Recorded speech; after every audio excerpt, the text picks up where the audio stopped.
want to share two companies that I invested recently. One that's dropped more than 30% and at all-time lows, but I still invested more than $10,000 into this beloved Canadian company.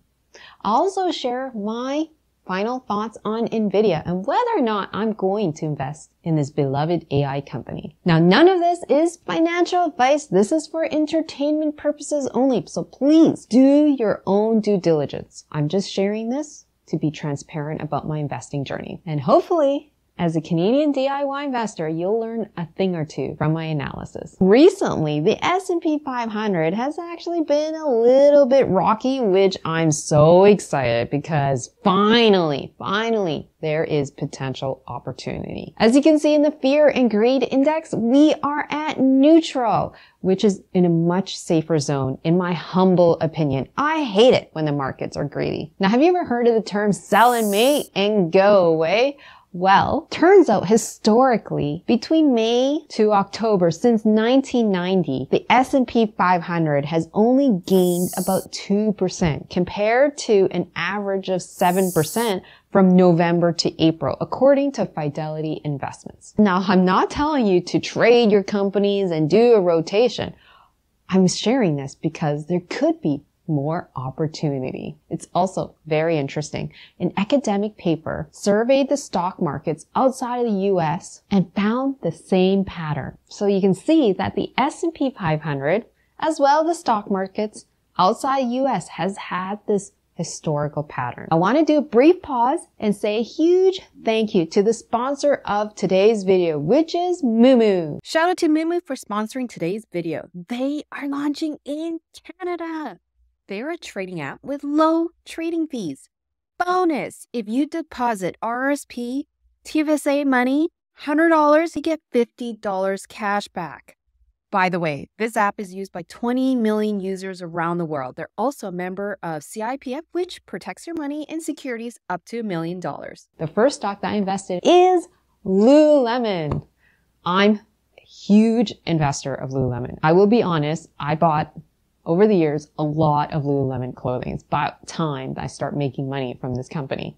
I also invested Lululemon when it was initial public offering a long time ago. Unfortunately, I never kept the company. But I learned my lesson. I've been consistently investing Lululemon over the past couple years. Every time it's had a super big drop. In its latest earnings, Lululemon surpassed earnings estimates, revenue estimates, even met its 3x plan ahead of schedule, but something caused it to drop, and that is its slowing growth in United States. That sent the company plummeting. Personally, I think this is a complete overreaction. Lululemon is such a strong company. It has zero debt. It has amazing financials. It has double-digit growth since 2015. If you looked at its return on invested capital, which is basically telling you how well it's invested in capital, its cash flow growth, its revenue growth, its earnings growth, it is a super high quality company. But there was just a bit of fear that the slowdown in the growth in the United States is going to, well, eventually slow down its revenue and its earnings and the cash flow over the upcoming years. But as an investor for so long in Lululemon, my biggest fear was its growth in China. And I was actually very excited when I saw in its latest earnings that China's growth has grown more than 78%. Now, if you look at the total addressable market in China, the population, the potential demand, I feel it's going to surpass the growth in the United States. Sure, the bulk of its revenue is in North America, but I feel like the rest of the world is going to catch on, especially China. But I'm a huge Lulu fangirl, so let's talk about the potential risks in investing in this company. First is that Lululemon is trying to get into footwear, which means that they are trying to compete with the likes of Nike. Now, I don't really think the revenue from shoes is going to be a big deal compared to its majority of revenue, which is in clothing and accessories. But if they continue on this trend of getting into footwear, well, then there's just more competition. The second risk I see is that there are more knockoffs. There are way cheaper options for yoga-like wear. For example, I went to Costco and I bought 4 pairs of these pants at 1/5 the price of Lululemon. However, if I take a step back and reflect on why I invested in Lululemon since initial public offering and bought their gear when they started in Vancouver back in the 90s, I recognize one huge advantage. And this is significant about Lululemon. Lululemon continuously evolves their material lines, meaning they do a lot of research and development in making their product lines to make you not stink and, most importantly, feel good. So if you're into function, practicality, and timeless pieces, this is where Lululemon wins. Despite me buying Lululemon knockoffs, I recognize the huge flaws. They can't take the heat when you do a huge workout. In fact, they're not as breathable, they're not nearly as comfortable, and they don't last as long. For all the bargain hunters out there, a quick screener that I use for fundamentally strong companies, meaning like you already know, it's cash flow grow, revenue grow, zero debt, etc., then you could quickly use this as a screener to invest more or less into this company, is the price per earnings ratio. So all I look at is the historical price per earnings, and I've realized that Lululemon has never traded this cheaply in years. And that's why I invested more into this company. But of course, I could be wrong, and China just may blow up and the rest of the world may blow up, and then Lululemon would be out the door. Hello, my name is Tracy. Just in case you don't know me, I'm an ex-engineer turned full-time business owner in Canada, and I manage a multi-million-dollar investment portfolio in my spare time.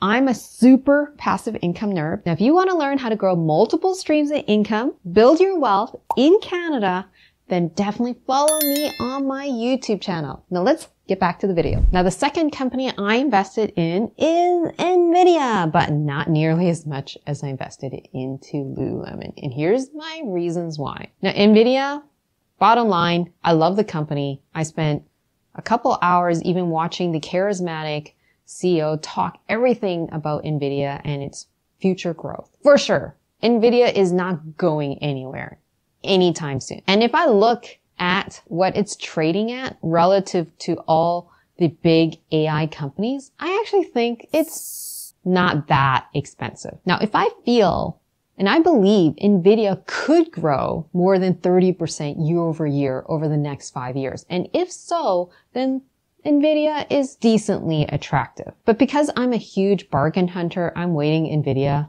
to fall even more. I really hope that the opportunity comes soon where the prophecy to sell in May and go away comes true. Then I might invest a bit more into Nvidia. But what I don't like about Nvidia is that it has rocketed to the moon over the past year. Pretty much straight up. It's recently finally consolidated, which means it stayed in this tight price range in the last few weeks. But ultimately, I'm fearing the expectations are super high.